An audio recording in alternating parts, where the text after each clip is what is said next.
Good morning students, how are you all? I hope you all are be good and your studies are also going to be very nice. Students, as you all know कि हमने हमारे previous session में Hindi first में part 8 तक complete कर लिया है. Students, I hope कि आप सबका वर्क पार्ट 8 तक कंप्लीट होगा.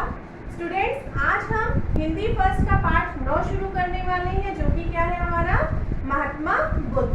तो सबसे पहले हम पार्ट 9 की रीडिंग करेंगे, समझेंगे कि पार्ट 9 महात्मा बुद्ध की स्टोरी क्या है, उसमें क्या बताया गया है, और उसके बाद हम इस पार्ट से संबंधित कुछ शब्दार्थ डिस्कस करेंगे. So students, all of you open chapter number 9 in your Hindi first book and look here very carefully. Part 9 Mahatma Buddha.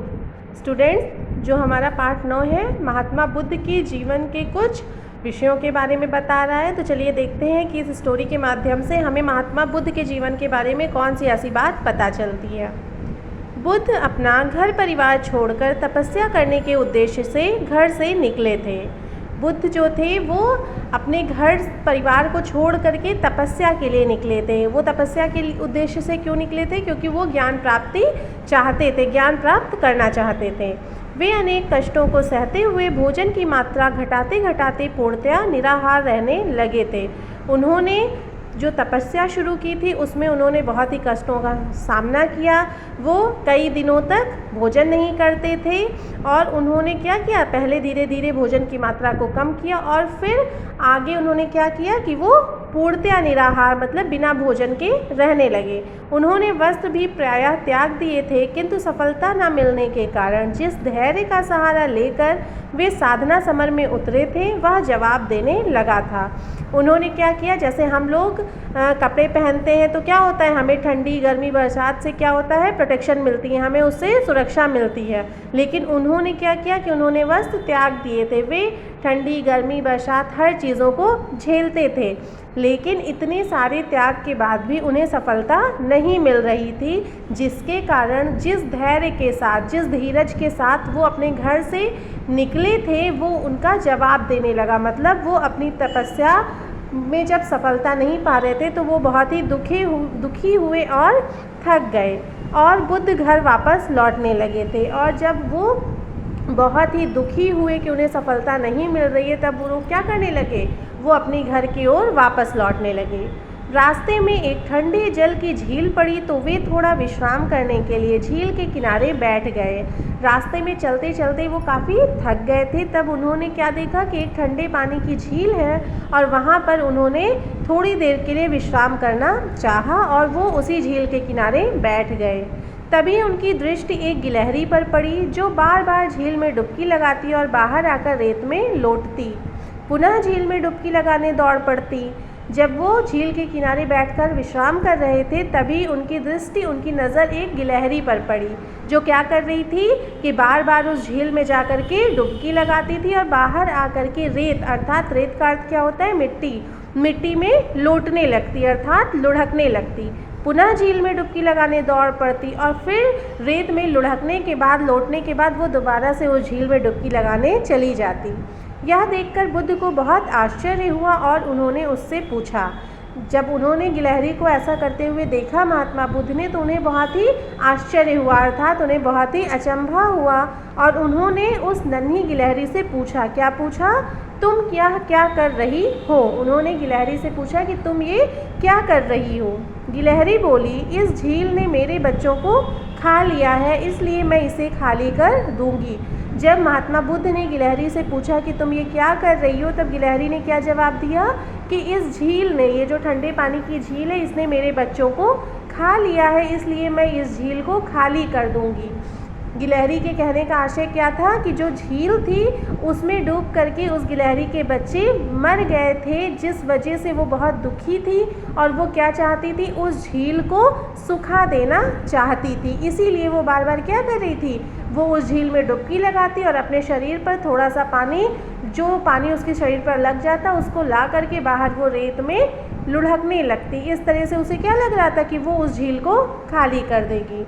Now students, all of U turn your page and look at page number 54. Buddha को यह सुनकर बहुत आश्चर्य हुआ और उन्होंने उससे फिर पूछा, परंतु तुम्हारे इस कार्य से क्या यह संभव है? बुद्ध ने जब गिलहरी की बात सुनी कि गिलहरी क्या कह रही है कि वो उस झील को खाली कर देगी, तब उन्होंने उस गिलहरी से फिर से पूछा कि क्या तुम्हारे इस कार्य से, जो तुम कर रही हो कि बार बार झील में जाकर के डुबकी लगाती हो और बाहर आकर के रेत में लुढ़कती हो या लौटती हो, क्या इस कार्य से यह संभव है कि तुम इस झील को खाली कर दो? यह तो मैं नहीं जानती, परंतु जब तक यह सूख नहीं जाएगी मैं प्रयास करती रहूँगी। इस पर उस गिलहरी ने क्या उत्तर दिया कि मुझे ये तो नहीं पता कि मैं इस झील को सुखा पाऊँगी या नहीं, लेकिन ये जब तक ये झील सूख नहीं जाती, अर्थात जब तक मैं अपने कार्य में सफल नहीं हो जाती, तब तक मैं प्रयास करती रहूँगी, तब तक मैं कोशिश करती रहूँगी। गिलहरी की बातें सुनकर बुद्ध को बहुत आश्चर्य हुआ। वे थोड़ी उत्सुकता के साथ बोले, इस जन्म में तो मुझे यह संभव नहीं लगता है। गिलहरी ने जब उनसे कहा महात्मा बुद्ध से कि जब तक मैं अपने कार्य में सफल नहीं हो जाती तब तक मैं प्रयास करती रहूँगी, कोशिश करती रहूँगी, यह सुनकर बुद्ध को और भी आश्चर्य हुआ और वो उत्सुकता के साथ क्या बोले कि मुझे नहीं लगता कि इस जन्म में तुम इस झील को खाली कर पाओगी। अर्थात उनके कहने का अर्थ क्या था बुद्ध की कि यह काम तुम्हारे लिए असंभव है। उनकी बात सुनकर गिलहरी ने कहा, भले ही यह संभव ना हो और मेरा सारा जीवन इसमें लग जाए, पर इतना तो निश्चित है कि इस प्रकार थोड़ा थोड़ा पानी निकालकर मैं अपने उद्देश्य की ओर बढ़ती रहूँगी। जब महात्मा बुद्ध ने गिलहरी से कहा कि इस जन्म में तुम ऐसा नहीं कर पाओगी, तब उसने क्या कहा कि भले ही यह संभव ना हो, ठीक है, ये काम बहुत ही कठिन है, हो सकता है कि ये संभव ना हो, लेकिन और ये भी हो सकता है कि मेरा पूरा जीवन, मेरा सारा जीवन इस झील को खाली करने में लग जाए, लेकिन यह तय है। निश्चित का अर्थ क्या होता है स्टूडेंट्स? तय। यह तय है कि मैं थोड़ा थोड़ा सा पानी इसी तरह से निकाल कर अपने उद्देश्य की ओर बढ़ती रहूँगी। अर्थात मैं थोड़ा थोड़ा सा पानी निकाल करके अपने उद्देश्य, उसका उद्देश्य क्या था कि उस झील को खाली करना, मैं इस झील को खाली करने का प्रयास हमेशा करती रहूँगी। बुद्ध को गिलहरी की बात समझ में आ गई। वे पुनः तपस्या में रत हो गए। जब गिलहरी से उन्होंने यह सुना कि वो निरंतर अपने उद्देश्य की ओर बढ़ती रहेगी, वो अपनी कोशिश करना नहीं छोड़ेगी, तब बुद्ध को क्या बात समझ में आई कि उन्हें कभी भी प्रयास करना छोड़ना नहीं चाहिए और वो दोबारा से अपनी तपस्या में रत हो गए, अर्थात दोबारा से वो अपनी तपस्या में लीन हो गए। बच्चों, इस कहानी से यह शिक्षा मिलती है कि हमें घबराकर किसी भी कार्य को छोड़ना नहीं चाहिए, क्योंकि निरंतर प्रयास करने पर सफलता अवश्य मिलती है। इस कहानी से आपको क्या शिक्षा मिली? आपने क्या सीखा कि हमें कभी भी किसी भी काम को कठिन समझ करके उसको छोड़ना नहीं चाहिए, अधूरा हमें उस काम को पूरा करना चाहिए और पूरा करने के लिए हमें लगातार कोशिश करते रहना चाहिए, कभी भी घबराना नहीं चाहिए। और अगर हम निरंतर लगातार कोशिश करते रहते हैं तो हमें अपने कार्य में सफलता अवश्य ही मिलती है।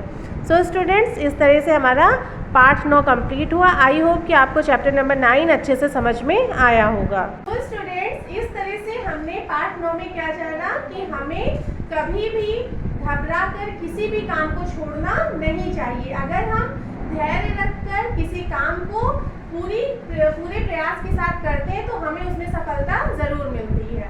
तो बच्चों, इस तरह से हमारा पार्ट 9 कंप्लीट हो गया है। चलिए अब हम डिस्कस करते हैं पार्ट 9 के शब्दार्थ। पहला शब्द है उद्देश्य। पहला शब्द क्या है? उद्देश्य। उद्देश्य का अर्थ होता है लक्ष्य। उद्देश्य का अर्थ क्या होता है? लक्ष्य। दूसरा शब्द है धैर्य। दूसरा शब्द क्या है? धैर्य। और धैर्य का अर्थ होता है चित्त की स्थिरता। धैर्य का अर्थ क्या होता है? चित्त की स्थिरता। तीसरा शब्द है विश्राम। तीसरा शब्द क्या है? विश्राम। और विश्राम का अर्थ होता है आराम। विश्राम का अर्थ होता है आराम। चौथा शब्द है रास्ता। चौथा शब्द क्या है? रास्ता। और रास्ता का अर्थ होता है मार्ग। रास्ता का अर्थ क्या होता है? मार्ग। अगला शब्द है लौटती। अगला शब्द क्या है? लौटती। और लौटती का अर्थ होता है लुढ़कती। लौटती का अर्थ क्या होता है? लुढ़कती। अगला शब्द है आश्चर्य। आश्चर्य का क्या अर्थ होता है? अचंभा। आश्चर्य का क्या अर्थ होता है? अचंभा। अगला शब्द है कार्य। कार्य का क्या अर्थ होता है? काम। कार्य का क्या अर्थ होता है? काम। और आखिरी शब्द है निश्चित। आखिरी शब्द क्या है? निश्चित। और निश्चित का अर्थ होता है तय। तो बच्चों, इस तरह से हमने पाठ 9 का शब्दार्थ डिस्कस किया। स्टूडेंट्स, आपको ये शब्दार्थ अपनी हिंदी फर्स्ट की कॉपी में बहुत ही नीट एंड क्लीन हैंडराइटिंग में वन लाइन ड्रॉप करके नोट डाउन करना है। इसकी क्लियर पिक्चर क्लिक करके आपको अपने क्लास ग्रुप में सेंड करनी है। वन थिंग मोर स्टूडेंट्स, कि आपकी बुक में प्रश्न 2 और प्रश्न 3 जो एक्सरसाइज गिवन है, आपको वो बुक में कंप्लीट करनी है। प्रश्न 2 में आपको क्या करना है कि कुछ क्वेश्चंस दिए गए हैं और उससे रिलेटेड आपको ऑप्शन दिए गए हैं। एक क्वेश्चन पुट अप किया गया है और उससे संबंधित आपको कुछ विकल्प दिए गए हैं। आपको जो सही विकल्प है उस पर सही का निशान लगाना है। प्रश्न 3 में आपको स्टूडेंट्स आपके पाठ 9 से ही संबंधित एक गद्यांश दिया गया है, जिसे आपको बहुत ही ध्यान से पढ़ना है और उस पर आधारित जो भी प्रश्न आपसे पूछे गए हैं, आपको उनके उत्तर अपनी बुक में लिखने हैं। So students, this is it for